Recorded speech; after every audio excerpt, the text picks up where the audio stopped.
Hello everyone, welcome to Shivani Vats accounting. आज का जो हम लेक्चर कवर कर रहे हैं वो है क्लास 11th का chapter 2, that is called basic terms. अब ये चीज़ मैं आपको पहले ही क्लियर कर दूं कि ये जो चैप्टर है बहुत बहुत बहुत इम्पोर्टेंट है। अगर आपने इसमें अपने फंडामेंटल्स एंड कॉन्सेप्ट एकदम क्लियर कर लिए तो आपको लाइफ टाइम काम आने वाले हैं जब तक आप अकाउंटिंग करोगे। ठीक है, आज मैं आपको एक बढ़िया सी स्टोरी सुनाऊंगी और स्टोरी सुनाते सुनाते आपको पता ही नहीं चलेगा कब मैं आपकी टर्म्स करा दूंगी। ठीक है, तो हम स्टार्ट करते हैं। Term number first, capital. पहले मैं आपको इंग्लिश लिखवाऊंगी, फिर उसके बाद मैं आपको समझाऊंगी। ठीक है, तो इसकी इंग्लिश लिखेंगे capital. Capital is the amount invested in an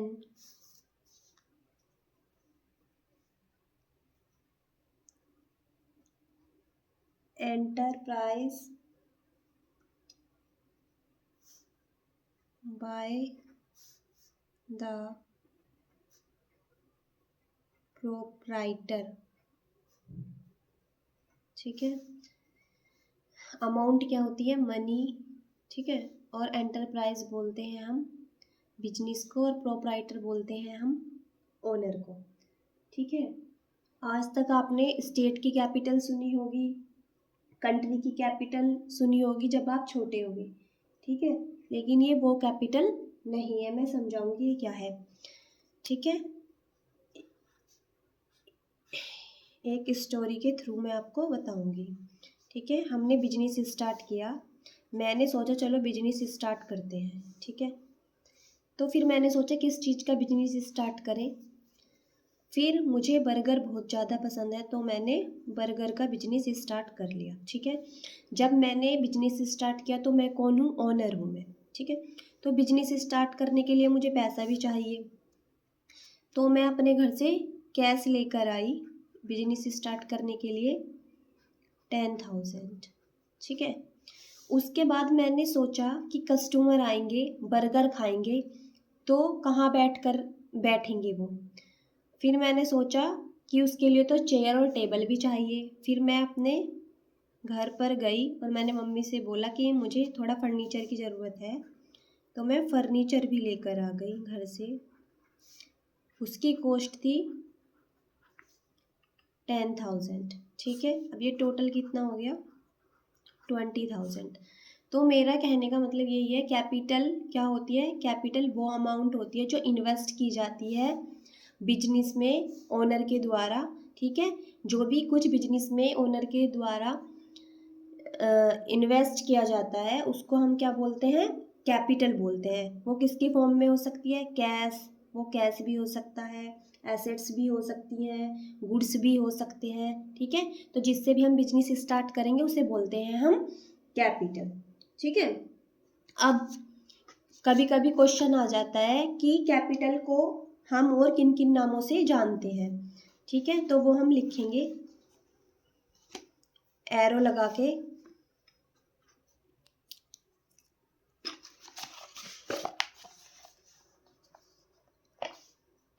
capital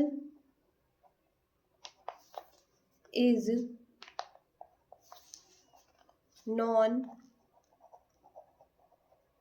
as owners equities और नेटवर्थ। तो कैपिटल को हम ओनर इक्विटीज भी कहते हैं और नेटवर्थ भी बोलते हैं। इसके ऊपर हम बॉक्स बना लेंगे। ठीक है, अब मैं एक पॉइंट और लिखवाती हूँ आपको एरो डाल के। कैपिटल को हम किस किस फॉर्म में ला सकते हैं, अभी मैंने आपको एग्जाम बाय स्टोरी के थ्रू भी समझाया था। Capital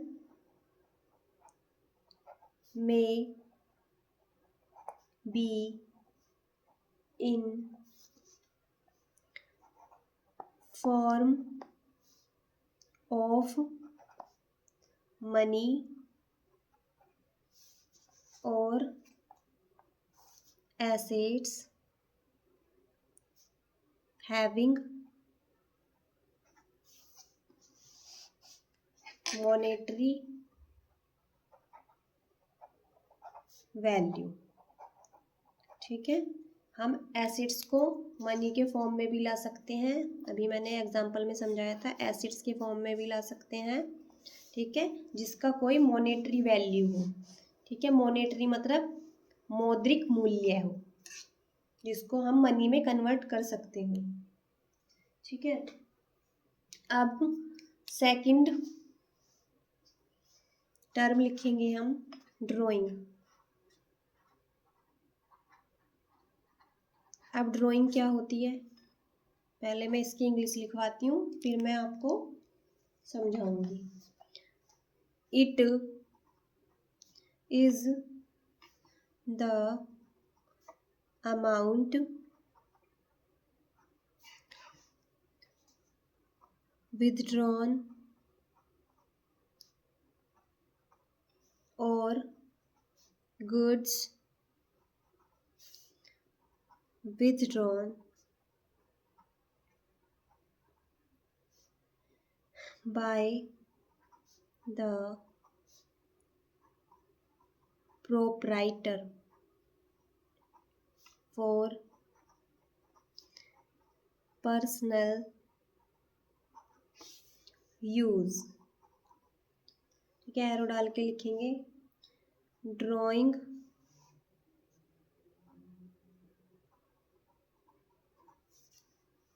reduce capital. रिड्यूस का मतलब होता है कम करती है। ठीक है, किसको, कैपिटल को।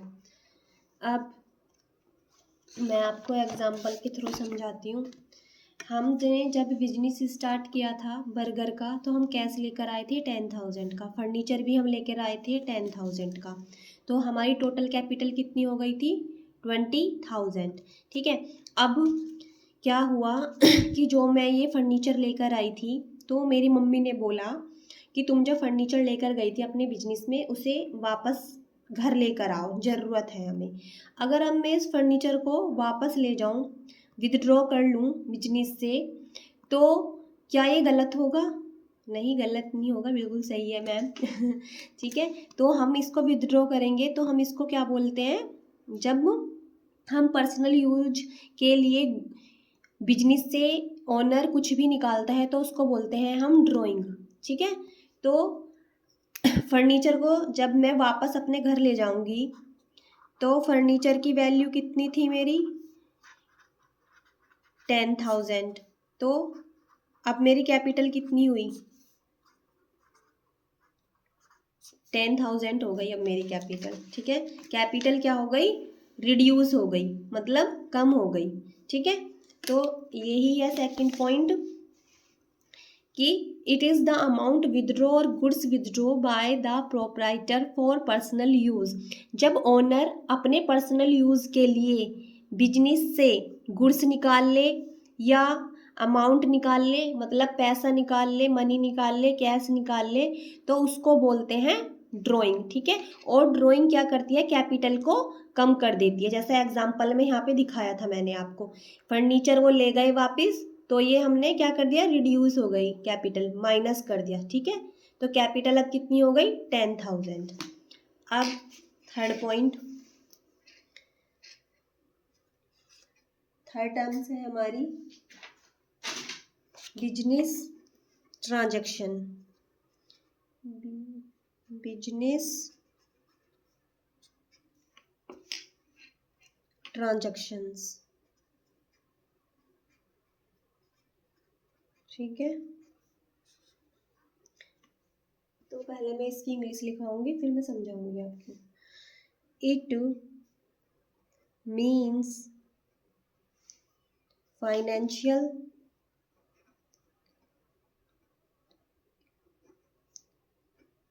transactions and events that initiates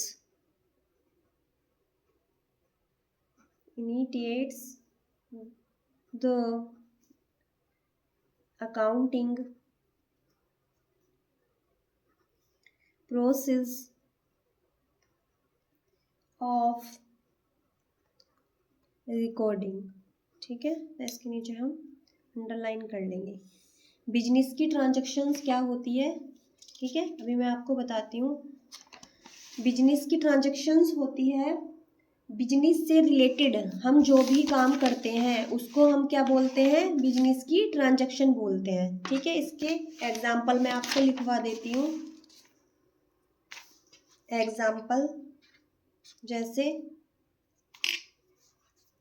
purchase of building, purchase of building, purchase of raw material,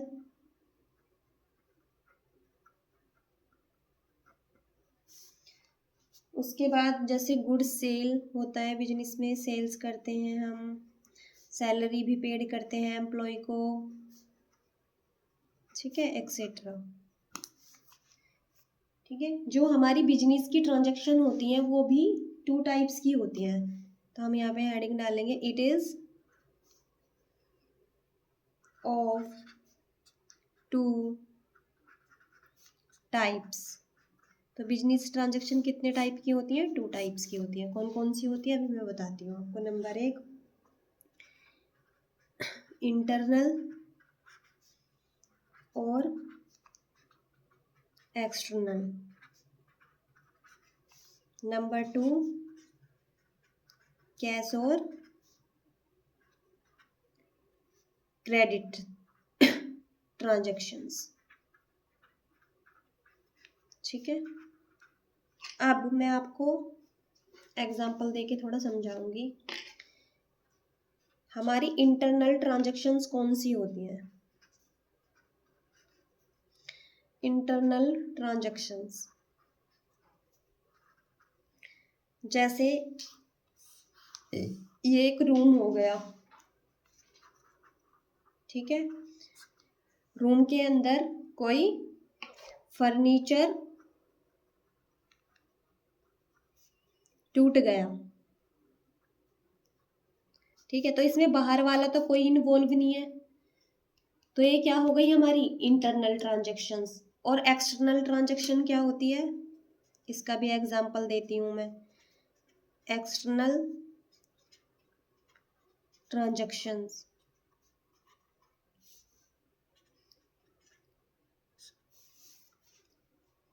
ठीक है,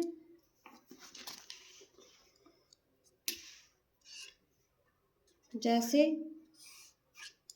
हमने कोई बिजनेस स्टार्ट किया, ठीक है, तो बिजनेस स्टार्ट किया हमने किसी बाहर वाले से, सपोज दैट राम है कोई पर्सन, उससे हमने क्या खरीदा बिजनेस स्टार्ट करने के लिए, रॉ मटेरियल।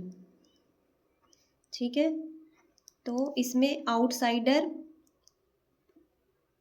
इन्वॉल्व हो गया, तो इसको बोलते हैं हम एक्सटर्नल ट्रांजैक्शन। अब जो इम्पोर्टेंट है हमारे लिए वो ट्रांजैक्शन है कैश और क्रेडिट ट्रांजैक्शन। अब कैश ट्रांजैक्शन क्या होती है, कैश ट्रांजैक्शन का भी मैं एग्जांपल समझाती हूँ आपको। सपोज दैट मैं शॉप पर गई, ठीक है, पेन लेने के लिए, ठीक है, तो मैंने बोला अंकल मुझे पेन दे दीजिए 10 रुपीज़ का। उन्होंने बोला ठीक है, तो मैंने 10 रुपीज़ कैश में उनको पेड कर दिए। ठीक है, तो ये होती है कैश ट्रांजैक्शंस। ठीक है, क्योंकि इसमें क्या हुआ, कैश इन्वॉल्व। जिसमें कैश इन्वॉल्व होता है उसको बोलते हैं हम कैश ट्रांजैक्शन। अब क्रेडिट ट्रांजैक्शन क्या होती हैं उसका एग्जांपल देती हूँ मैं आपको।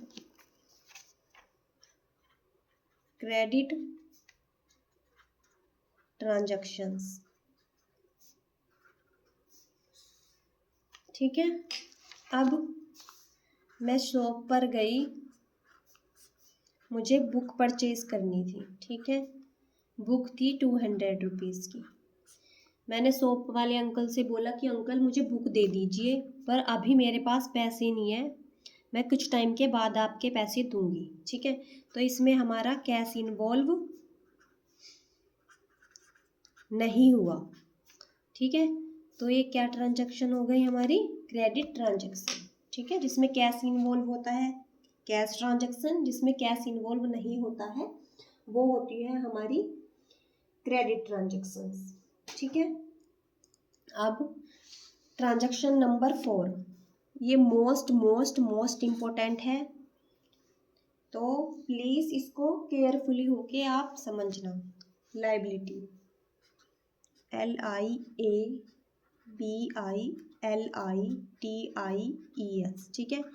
लाइबिलिटीज, लाइबिलिटीज का मतलब क्या होता है, बर्डन, ठीक है। बर्डन मतलब एक तरीके का बोझ। मैं आपको एग्जाम्पल दे के पहले समझाती हूँ, फिर मैं लिखवाऊंगी इसके बारे में।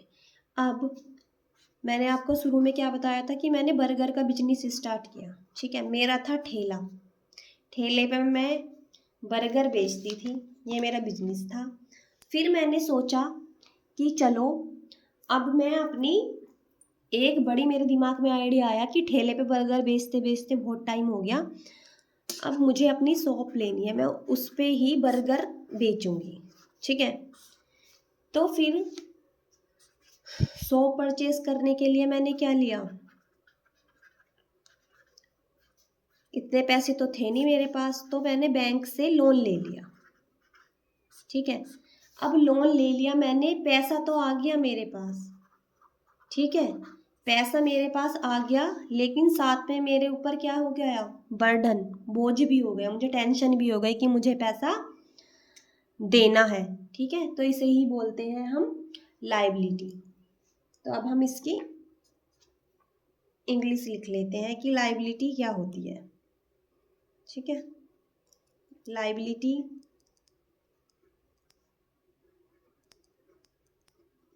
हेडिंग डालेंगे, पहले लिखेंगे लाइबिलिटी मीन्स अमाउंट earned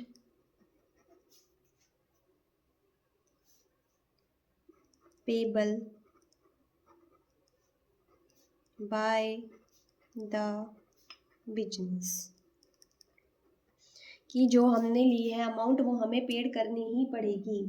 अब लाइबिलिटी भी हमारी कितने टाइप्स की होती है, 2 टाइप्स की होती है। एक होती है इंटरनल लाइबिलिटी और एक होती है, ठीक है, वो मैं आपको बाद में कराऊंगी, पहले आप ये लिखो लाइबिलिटी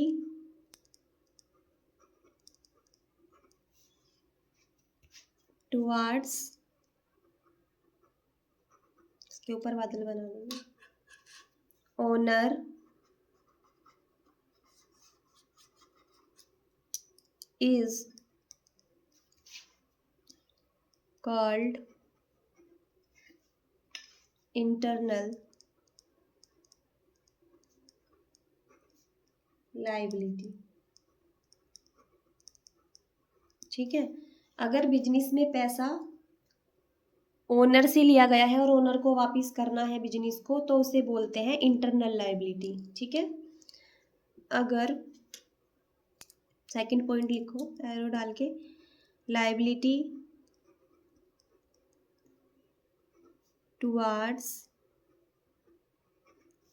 आउटसाइडर,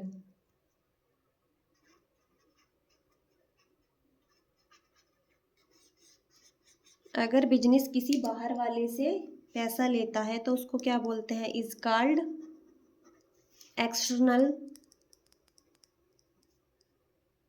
लाइबिलिटी। ठीक है, मैं अब एग्जाम्पल दे के समझाऊंगी आपको एक बार। एग्जाम्पल जैसे ये क्या है, बिजनेस। ठीक है,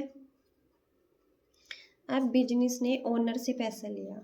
ठीक है, ओनर को पैसा रिटर्न करना है, तो इसे तो बोलेंगे हम क्या,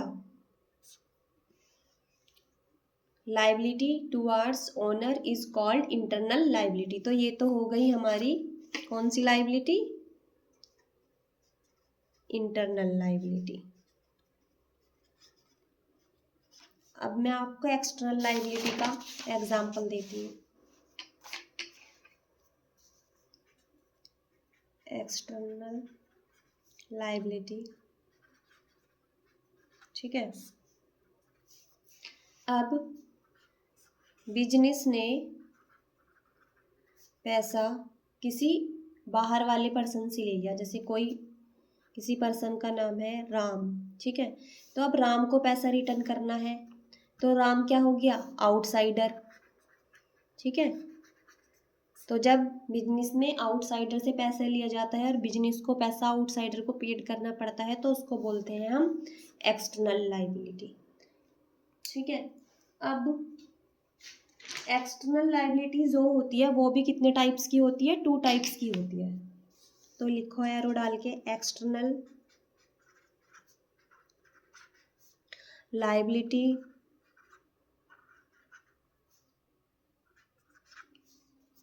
इज 2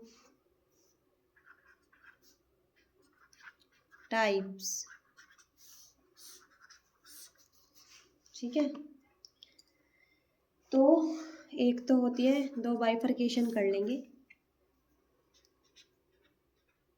नॉन करंट लाइबिलिटी। ठीक है, और एक होती है करंट लाइबिलिटी।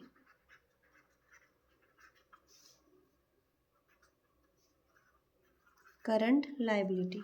ठीक है, अब नॉन करंट लाइबिलिटी क्या होती है, नीचे लिख लो, अभी समझाऊंगी। रीपेबल आफ्टर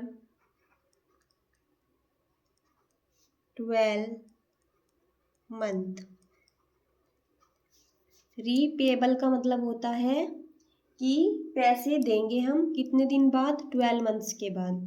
तो ये तो हो गई हमारी नॉन करंट लाइबिलिटी। अगर हम पैसा कितने कब पेड करेंगे, 12 मंथ्स के बाद, तो ये तो नॉन करंट लाइबिलिटी होती है। अगर हम पैसा, इसके अंदर लिखो, रीपेबल, अगर हम पैसा पे करेंगे कब, विदिन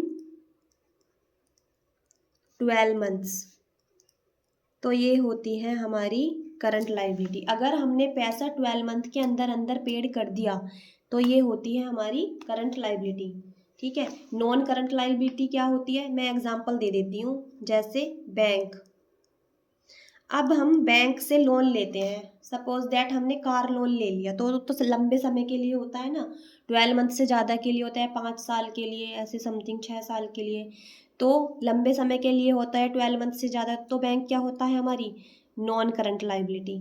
और इसमें भी एग्जांपल लिखवा देती हूँ मैं। जैसे करंट लाइबिलिटी क्या होती है, क्रेडिटर। क्रेडिटर वो होते हैं जिससे हम गुड्स परचेज करते हैं ऑन क्रेडिट, लेकिन हम क्या बोलते हैं कि अभी हमारे पास पैसा नहीं है, 3 महीने बाद दे देंगे, 4 महीने दे देंगे, महीने बाद दे देंगे, तो हमने उनका पैसा विद इन 12 मंथ में पेड कर दिया, तो ये होती है हमारी करंट लाइबिलिटी। एग्जाम्पल मैंने लिखवा दिया, क्रेडिटर। ठीक है, आज के लिए इतना ही। Thank you so much. अगर आपको मेरा वीडियो पसंद आया हो तो please like and subscribe. Thank you so much.